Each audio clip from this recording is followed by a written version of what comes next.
Hello, friends. Welcome to this. In this week, we are going to talk about something very, very important, and I see a lot of recruiters really don't get this. So, let me talk about something about LinkedIn. How do we write effective LinkedIn in mails? Right? I'm just talking about the LinkedIn in mails. How we can make sure that we write the effective LinkedIn in mail. So first thing that we need to understand about LinkedIn is LinkedIn has three types of candidates, right? One is active job seekers, one is passive job seekers, and the other is a candidate set which is very very niche in the market, meaning like very limited talent pool is available in the market for that particular skill set, right? For an example, today we have new technologies like IoT, OEM, etc. Right? So there are very limited talent pool related to that skill set. So this is the basic understanding you should have about LinkedIn. Why? Because depending on which target you're going to write in mail, your strategy, your in mail writing methodology has to change so that you can be successful, right? So that's the reason you need to understand this three types of job seekers available in LinkedIn. So let's understand what is the intent or the goal of a LinkedIn in mail. So this is the first thing that we need to get it corrected, because when I ask somebody, some recruiter, they say, I want to fill the position, that's the reason I go for LinkedIn in mail. Or they say, I want to find the right talent, that's the reason I go for LinkedIn in mail, which is not really correct. Though those are the end goal, right? That is called end goal, but the immediate goal that we are writing in mail is to make sure the candidate opens your email. So if you see from the candidate point of view, right, there will be multiple variety of emails that they will be getting in their inbox every day, right? So it's not really possible for them to read each and every email, or they might miss out few emails, right? So for them not to miss out an email, it's very important that you write the correct method of writing. So that's what we're going to see. So first important intent or objective of writing an email is for the candidate has to open your email. Second, the candidate has to respond to your email, right?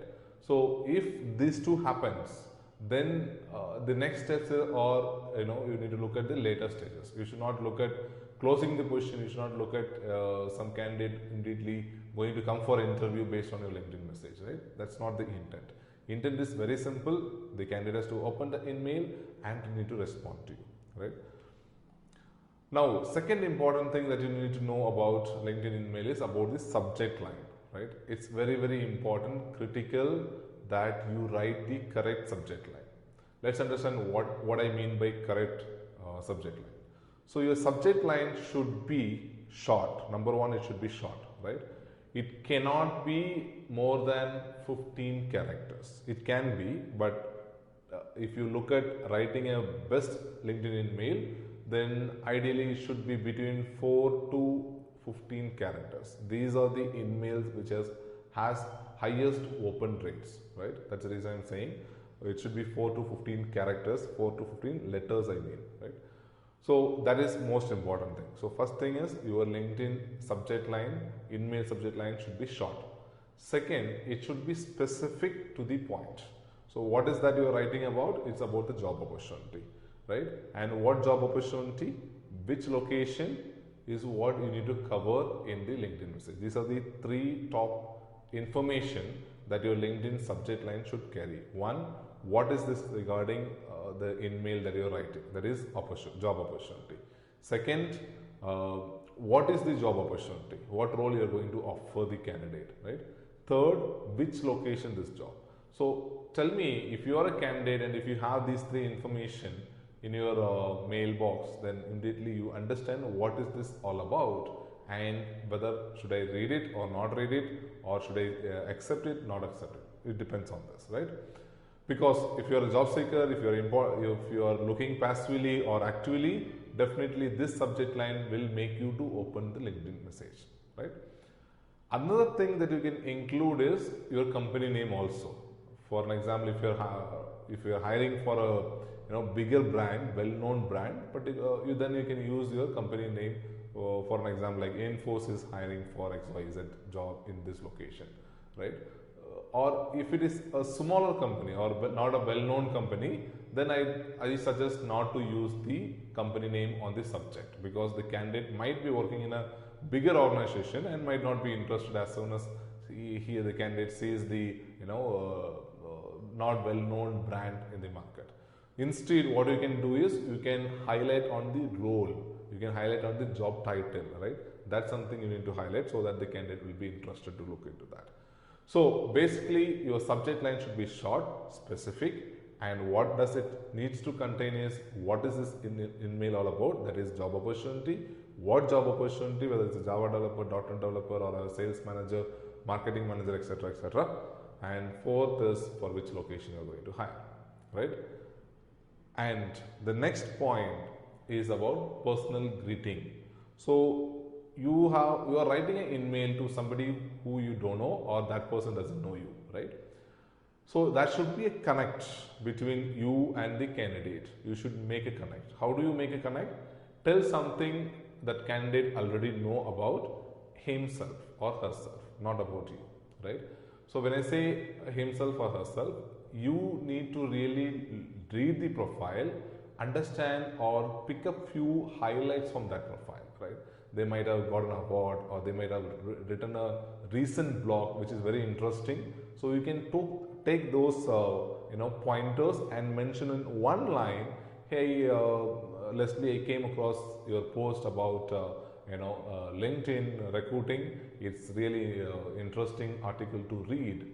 So the moment you say that, right, as a candidate, I'll be very interested to listen more to you, read more about your email, right? That's what the point I'm trying to make here. So you need to pick a few points from the LinkedIn profile and try and address that in the very first line, right? There might be a situation where the LinkedIn profile is not really updated, right? In that case, you don't have any points to pick up from those profile. Then I am going to give you a few hints which you can use to pick up the point. Maybe a connection in common. The candidate and you are having a connection in common. Highlight that. Hey, we are connected with so and so person. Like to talk to you about XYZ, right? So the moment he says there is some connectivity happening, the candidate will be interested to read your email. Or you can use the same college or same past company. You have worked with the same company in the past, which he has worked or she has worked, right? You can mention those things on the email to get the attention of the job seeker into your email, right? And maybe groups also. If you are in any particular group in common, then you can mention that we are connected in the same group and like to discuss about. So the moment there should be some connectivity between you and the candidate and get the attention there, right? That's the second point which I want to make. The third on the email is, or the in-mail is, right? A very brief introduction about yourself, who you are and which company you represent and what you're going to talk about. So who you are is your name. Obviously, you need to say, hey, myself Leslie, I am the talent acquisition partner for XYZ company. I'm in search of a talent for a talent who can build our marketing, lead our marketing efforts in India. Something like that. You don't say like, I'm looking at a marketing manager. Instead, you say, I'm looking at somebody who can lead our marketing efforts in India region. The moment you put that, it becomes a conversational tone, right? It's really, really important that your complete email should be in conversational mode. That means, if you talk to the candidate directly over a phone or an in-person meeting, how do you speak? Exactly, you should convert that tone into the email also. That's called conversational tone. How to do that? As I said, an example, don't just put marketing manager, instead you say leading the marketing efforts, so it becomes more interesting for the candidate to read through, right? So that's a brief introduction about you. And the very important thing next is a brief introduction about the role. I'm saying the brief introduction about the role. please do not paste a complete job description, right? Please do not put the complete details about the job in the email. Nobody is going to read or nobody is going to respond to you. At least maximum 90% of people is not going to read your email, or 90% of people is not going to respond to you, right? Instead, what you need to do is you need to pick up the important pointers from the job, right? The key skill sets which is required to do the job, and mention that, hey, on this role we are looking at somebody who has done this thing, done this thing, done this thing. Just 2 or 3 lines maximum, not more than that, right? Or if it's a technical role, you can just mention the key skill set and it should be good enough. So that's how you need to put the role in the email. You should not put a complete description to the role, right? That's very, very important. Please make a note of that. And the final end of the email should be always be closing. That means you should be put a call to action. What if the candidate is interested? What's the next step he or she needs to do, right? And don't ask for resume in the first instance. Don't say, please send your resume to me. So the moment you say, please send your resume to me, it becomes like a formal, normal email. Instead, you can say, can we have a quick chat about it on my number, right? This is my number, please connect with me. Or can we talk to you on this date, on this time, right? Something like that. So it should be more of a conversational, and it should be more of an instant message that you need to get from the candidate. So that the moment you say, can we talk about this, on this number, they will say, yeah, I'll be available on Tuesday at this time. Please call me on this number. Or he or she may directly call you also. So this is very important when you're hiring for a niche hiring or a passive candidate, right? Active job seekers and vanilla skill set, maybe you can use, please send your resume. But for a niche hiring or a passive candidate, then it's always recommended to say, can we have a quick chat on this number, right? So that's how you end a email. Now, there is also a signature part which you need to put your name and your number. That should be good enough, right? Don't put about your role, all those details. Just your name and number should be good.